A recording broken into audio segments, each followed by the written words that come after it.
Hi, I'm Kate. I go by Ghosty Online, and today we're going to talk about something a little divisive, um, religion. I mentioned in my first video that I was brought up in a religious household, and that had a lot to do with the sort of atmosphere that I grew up in, as well as like the things that I was taught and led to believe as I was growing up. Being a little bit on the older side, I'm 27 now. I guess it was a bit of a different time to grow up in than what the kids are experiencing nowadays. But what made my childhood sort of unique, and not entirely unique, but a little bit different from the standard, is that I was brought up in the Mormon Church or the LDS Church. The members of that church don't actually like being called Mormons. I guess that name, that moniker, just comes from the book that they have. Um, they prefer to be called, members of the Church of Jesus Christ of Latter-day Saints, but that's a mouthful, and it's a bit pretentious as well. But I was brought up in a very strict, conservative, old value kind of household, and that again it set the tone for a lot of the things that I experienced growing up. Um, we did a lot of. It was every night we would sit down and read Bible passages, um, and we would kind of like popcorn reading, go around the room and read Bible passages. And that indoctrination starts, at a really young age, like really whenever you're first brought in.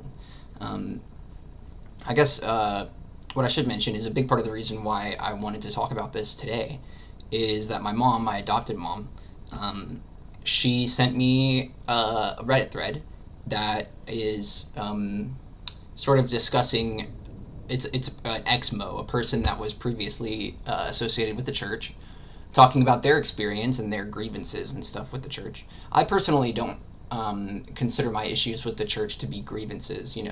I think that the way of life that the church pushes is beneficial for a lot of people, and in fact, this is kind of what at least my opinion of what my brother believes.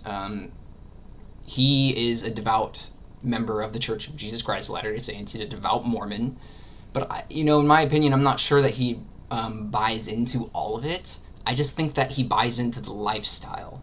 He thinks that living in the way that they preach is ultimately beneficial, and so he can kind of put up with all the extra stuff. Um, that for me, obviously, was not going to work.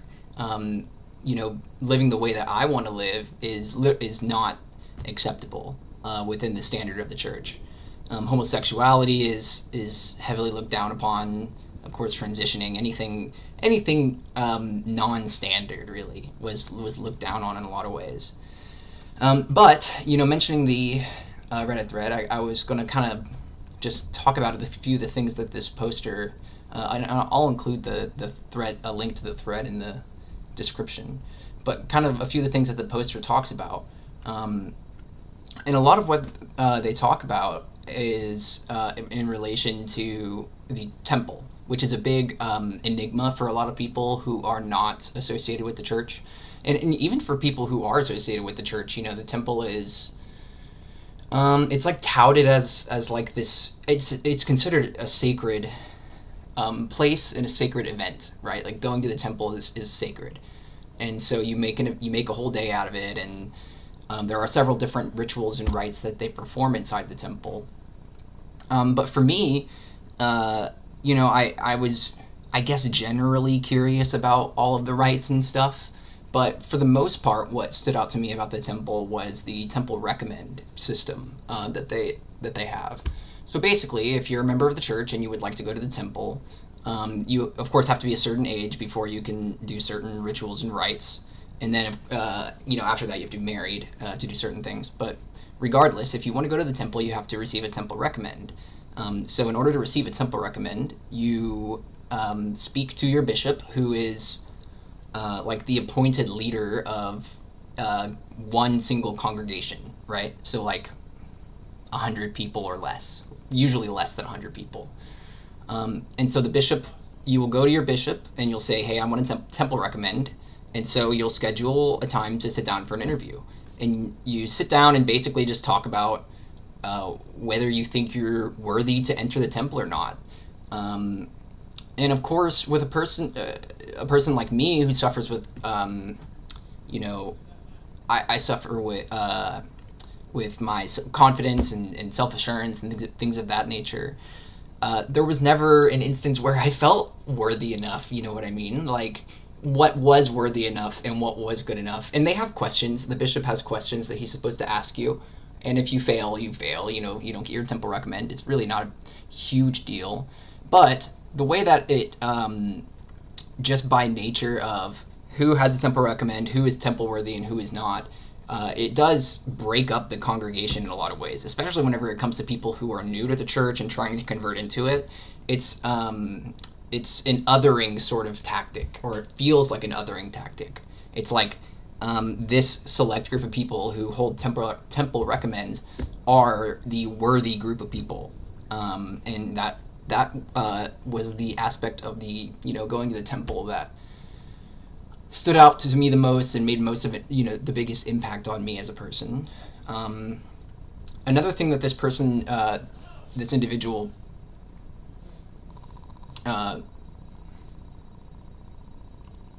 focus? Sorry about that. Camera issues. But another thing I was going to say is, I was going to touch on something else that this post details is the age. So they have a very set age for everything that you do in the church. The first initial rite, I guess, is whenever you turn 8. That's whenever they consider you to have the proper agency to get baptized. And I kind of understand the logic behind that. It's like once you're 8, they think that you've kind of awoken and you are capable of making the decision on your own at that point. But that is so untrue in many ways. First of all, of course, as for me as a person who was brought up in the church, who was raised in the church, my parents were both Mormons. Turning down the baptism at 8 years old was certainly not an option. Not that it was something that I even considered at the time, whenever you're 8, you just believe in whatever you're told at the time, and you just believe that, right? You're not really offered a lot of alternate opinions or alternate belief systems to go to, especially not when you're in the church. That's another thing, is I feel like this may not be true for everyone who is brought up in the Mormon church, but I feel like other ideologies were kind of shunned in a lot of ways. I was discouraged from learning about other belief systems and things like that growing up. So whenever you're 8 in the Mormon church is whenever they allow you to be baptized. And of course, this is the age that most people who are brought up in the church are generally baptized. And that's, of course, very young. It's not like the Catholic Church where they do it, as an infant. But with the idea that the 8-year-old is capable of making their own decision on the matter. And then moving forward, you, if you're a boy, you turn 12. If I remember this correctly, it's been a long time. But if you're a boy, you turn 12, and that's when you can receive the priesthood. And this is another polarizing thing in the church. And this is something that a lot of people have issues with, even people who are active members of the church, is only male members of the church are capable of holding the priesthood. So you have a 12-year-old boy who is given the right to perform certain rituals almost, and certain prayers, things of that nature. And of course, the women or the girls at that age are never allowed to hold the priesthood. But the boys, and this is of course the experience that I'm familiar with. The boys have these checkpoints that they go through. So they turn 12 and they become a deacon. That's when they receive the priesthood, and they'll participate in the sacrament process. And then you turn 14 and you become a teacher, and you you graduate into a higher level class, Sunday school class, but also you're given some additional excuse me, you're given some additional responsibilities as well. And then you turn 16, I want to say, and you become a preacher. Preacher? It's been a little while, but that's whenever you actually get the ability to bless the sacrament and everything, which is kind of a big deal. Like getting up in front of the entire congregation and letting your voice be heard that way. And there's also, of course, a lot of reverence that's placed around the sacrament, and so it's seen as a big responsibility for the boys to take up. So that was kind of my experience with the priesthood and the church. Of course, once you turn 19, you can do something called taking out your endowments, which is an additional rite, and then most people, or if you get, if you're either going on your mission or if you're getting married, you take out your endowments. But I don't know. I feel like it's very easy for me to paint my experience with the church in a strictly negative light, but at the same time, like I understand I understand where a lot of the believers are coming from, and I sympathize with a lot of the people that believe in it. I feel bad, for a lot of those people. Not to say that it's bad to believe in something. I think that it can be a very empowering thing, but a lot of people are being misled into leading lives that are ultimately unfulfilling for them. If you're like my brother and you believe that the lifestyle is ultimately beneficial and it will serve your best needs, then that's great. Follow that star. But for me, I want to be me. I want to be true to myself. I want to live this life to the fullest. And so, that ideology didn't work for me for a lot of ways. It was a very constraining way of living. And a lot of time dedicated to it as well, a lot of time and memory. One thing that a lot of Mormon teenagers gripe about is having to go to seminary. They call it cemetery. But seminary, or at least here in Texas, that's what we called it. But it's basically a Bible study class that the high school kids are encouraged to go to. If you were brought up in the church like I was, it was absolutely mandatory. My parents made it mandatory for me. But I would wake up at like 4:30, 5 in the morning, depending on when it was, before school, before classes, just to go to this Bible study, class for an hour. And I didn't get a lot out of it, honestly. I mean, I was half asleep the entire time. So I don't know how beneficial that lifestyle really is. They dedicate you to doing a lot of things that are kind of nonsense.